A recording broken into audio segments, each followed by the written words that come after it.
Ayun na nga, mga kabiyahe. May nadaanan akong bagong kainan. Ito ang Rarjap Rice and Box. Nung una, nag-alangan pa akong pasukin dahil sabi ko, mukhang mahal ang mga pagkain nila. Pero nagulat ako at what? Sobrang mura ng mga pagkain nila. Kaya nag-order na agad ako ng Pandi Hungarian, pork siomai, at ang kanilang fish katsu.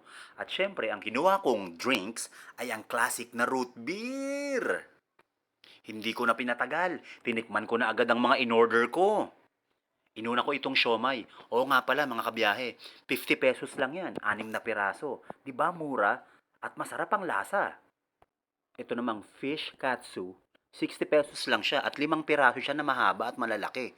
May sarili din siyang sauce na sweet and spicy. Ayan, dahil sa sobrang takaw ko, binuhos ko na mismo yung sauce. Panalo din siya at ang lambot. At ito namang Pandi Hungarian ay 90 pesos. Meron siyang malaking Hungarian sausage, cheese, egg, at vegetables.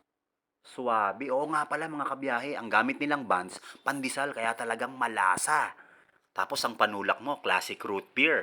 Wow! San ka pa?